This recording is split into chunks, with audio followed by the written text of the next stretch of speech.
Hello students, एक बार फिर से आप सभी का हमारे यूट्यूब चैनल एसवीएस फैमिली पर स्वागत है। हमने गोल्स लॉक किया था, उसके बाद जो हमारा टॉपिक है वो है इंटेंसिटी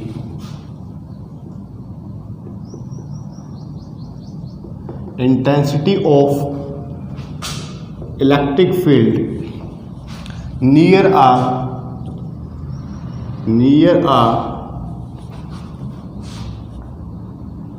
इनफाइनाइट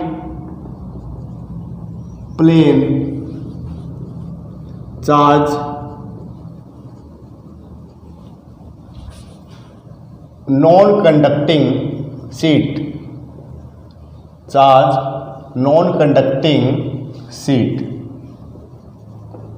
देखिए क्या होगा इसमें।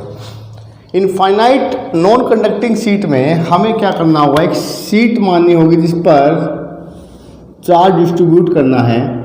मान लीजिए एक infinite plane non conducting sheet है जिसके ऊपर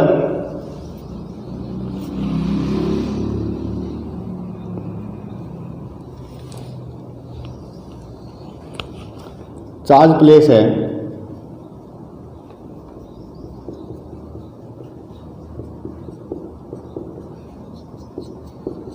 ठीक है,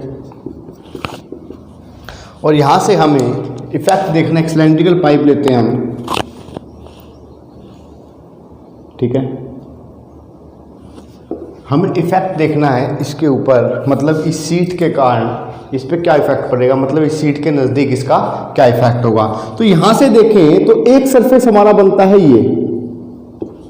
ठीक है, मान लीजिए इसका थोड़ा सा पार्ट मान लिया मैंने DA। ठीक है, यहां से हमने पार्ट माना इतना DA, मान लीजिए DA पार्ट माना। ठीक है, और अगर मैं डायरेक्ट इलेक्ट्रिक फील्ड की बात करूं तो इसकी जो इलेक्ट्रिक फील्ड होगी इस साइड होगी, मतलब एक की तरफ इस साइड शो करेगा। तो यहां पर E की डायरेक्शन क्या होगी, इस पर ये। ठीक है, और एरिया वेक्टर की डायरेक्शन की बात करें तो एरिया वेक्टर की डायरेक्शन भी क्या होगी, यही होगी। तो थीटा कितना होगा यहाँ पर, थीटा होगा आपका 0 डिग्री।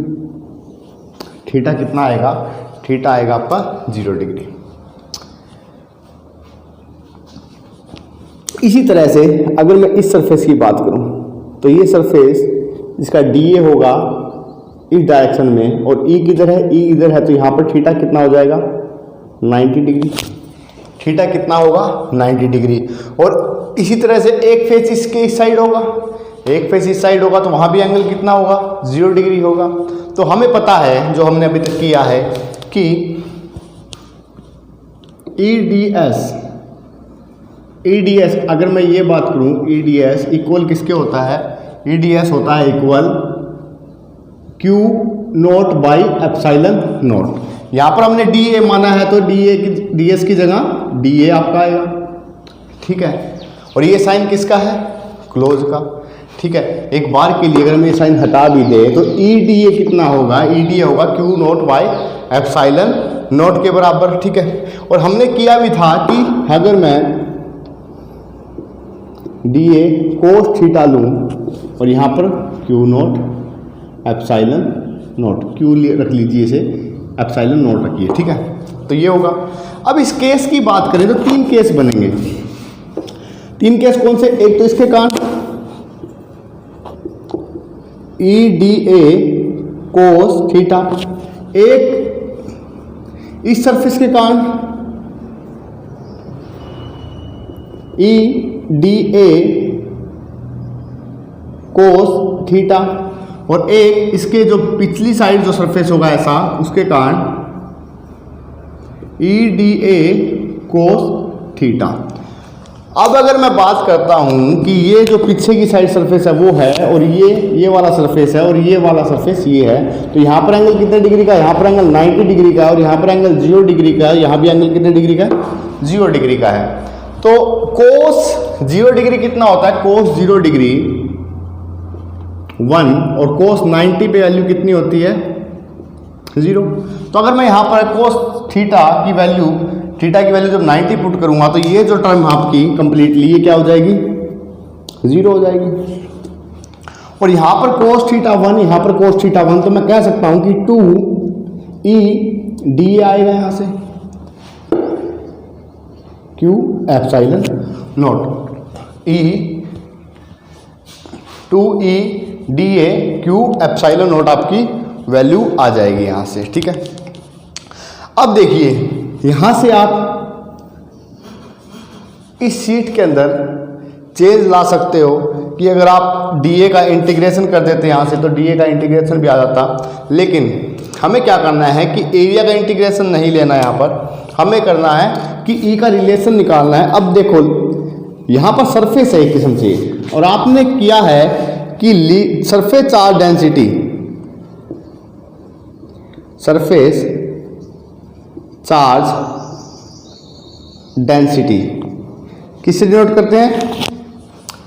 ठीक है, और सरफेस चार्ज डेंसिटी होती क्या है?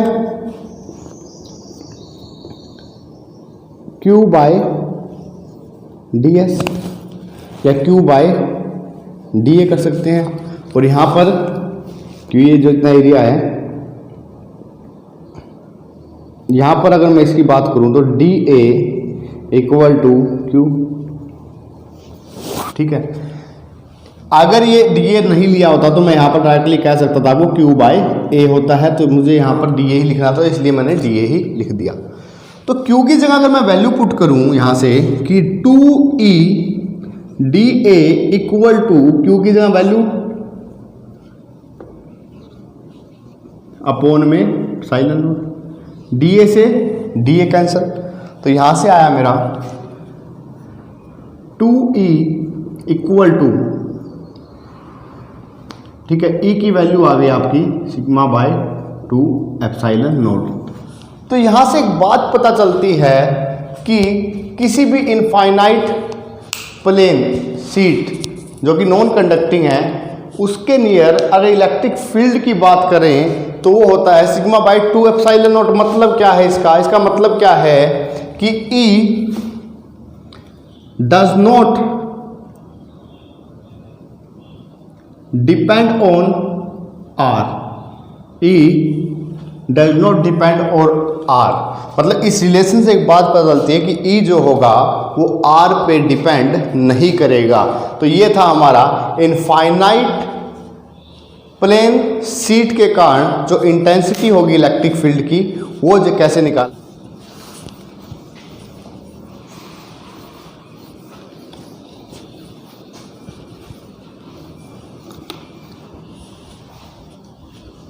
ये थी सिंगल प्लेन शीट। अगर ये शीट दो हो, प्लेन शीट कितनी हो? दो हो। मान लीजिए एक शीट ये है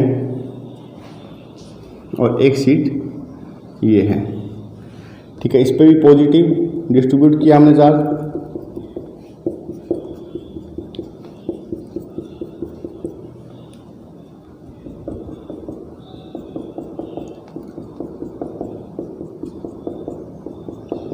ठीक है, मान लीजिए इसकी चार्ज डेंसिटी सिग्मा, इसकी भी सिग्मा, मतलब इक्वल है। आप अलग अलग भी ले सकते हैं। मान लीजिए इसको सिग्मा 1, इसको सिग्मा 2, तो आपके क्वेश्चन में वैसा ही चेंज आ जाएगा। लेकिन एक बार हम इसको इक्वल लेते हैं। इक्वल अगर हम ले तो इसमें 3 रीजन बनते हैं। एक रीजन ये फर्स्ट, एक रीजन ये सेकंड और एक रीजन ये थर्ड। इस शीट के कारण मान लीजिए इसकी इलेक्ट्रिक फील्ड इंटेंसिटी जो E1 से डिनोट कर रहा हूं मैं, E1 से इसकी इलेक्ट्रिक फील्ड इंटेंसिटी E2 से। ठीक है, E1 का इफेक्ट इस रीजन में पड़ेगा और इसी E1 का इफेक्ट यहां तक भी जाएगा। ठीक है, और E1 का यहां भी हम निकालेंगे। यहां पर जो इफेक्ट होगा वो नेगेटिव माना जाता है। एक चीज ध्यान रखना, कन्वेंशनली जब भी हम लेफ्ट साइड लेंगे इसके अंदर तो नेगेटिव लेंगे और राइट साइड लेंगे तो हम पॉजिटिव लेंगे। ठीक है, तो हमने ये लेफ्ट साइड लेंगे तो नेगेटिव लेंगे, राइट साइड लेंगे तो पॉजिटिव, क्योंकि शीट का इफेक्ट इस साइड ही पॉजिटिव होगा। अगर बैक साइड लिया तो नेगेटिव साइन इसकी डायरेक्शन को शो करेगा। नेगेटिव साइन हमेशा हमें ये बताएगा, क्या बताएगा? ये बताएगा हमें कि लेफ्ट साइड हमने लिया है रीजन। अब देखें कि E2 का इफेक्ट इधर भी होगा और इधर भी होगा, और इसका पॉजिटिव जो इफेक्ट जाएगा इसका भी पॉजिटिव इफेक्ट इधर आएगा। ठीक है, अगर आपको सिंगल सीट समझ आ गई तो डबल सीट में कोई भी प्रॉब्लम नहीं होगी। तो देखिए फर्स्ट रीजन लेते हैं हम।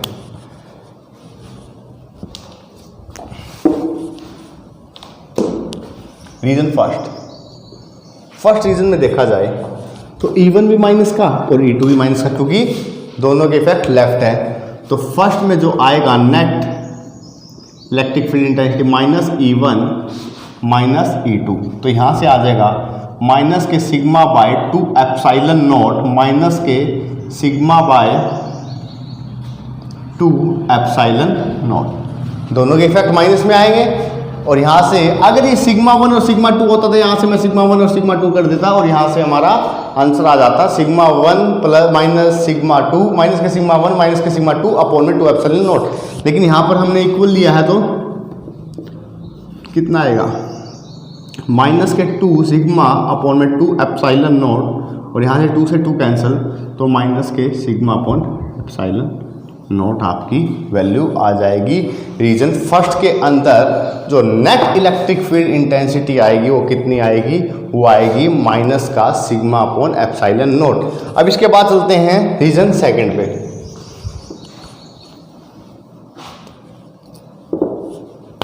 Second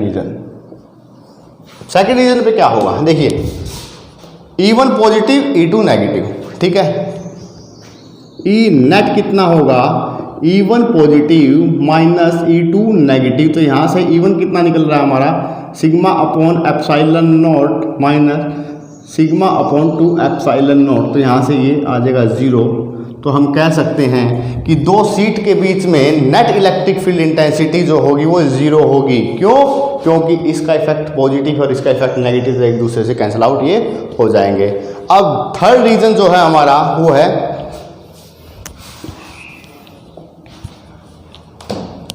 reason third. ये क्या कहता है, इसमें E नेट जो होगा दोनों ही पॉजिटिव होंगे, E1 प्लस E2। E1 कितना है सिग्मा अपॉन में 2 epsilon not plus sigma upon में 2 एप्सिलॉन नॉट। तो यहाँ से आ जाएगा जो आप सोल्व करोगे इसका एलसीएम ले लीजिए, 2 epsilon not epsilon plus epsilon sigma plus sigma 2 epsilon not sigma plus sigma equal 2 sigma upon 2 epsilon not, 2 से 2 cancel, sigma upon epsilon not. तो जो थर्ड रीजन है वहां पर वैल्यू आई आपकी सिग्मा अपॉन एप्सिलॉन नॉट, यहाँ पर जो वैल्यू आई वो 0 और यहाँ पर माइनस के सिग्मा अपॉन एप्सिलॉन नॉट। अगर आपने सिंगल सीट को समझ लिया तो उसी के हिसाब से हम डायरेक्टली इसको निकाल देंगे। चाहे बड़ा बनाना चाहो बड़ा बना सकते हो आप, कि हर एक पार्ट को अलग अलग, जैसे आपने सिंगल सीट का निकाला वैसे E1 इस पार्ट में अलग निकाल के दिखाओ, E2 अलग निकाल के दिखाओ, मतलब E1 E2 अलग निकाल के रख लिया और फिर उसको पुट किया। जब भी एग्जाम में करोगे तो आपको E1 और E2 निकाल के रखना पड़ेगा, ताकि डायरेक्ट वैल्यू पुट नहीं करोगे कि आपको E1 की वैल्यू निकालनी पड़ेगी और E2 की वैल्यू, फिर बताना पड़ेगा कि इस रीजन में E1 भी माइनस का और E2 भी माइनस का, इस रीजन में E1 प्लस का E2 माइनस का और इस रीजन में E1 प्लस का E2 भी प्लस का। कन्वेंशनली राइट साइड में हम हमेशा पॉजिटिव लेते हैं और लेफ्ट साइड में नेगेटिव लेते हैं। ये बात ही याद रखना, क्योंकि इसका इफेक्ट इधर ही शो करेगा, इसलिए हम कन्वेंशनली इसको नेगेटिव मानते हैं, इसको पॉजिटिव। तो आज की क्लास के लिए इतना ही, बाकी नेक्स्ट क्लास में करेंगे। Thank you.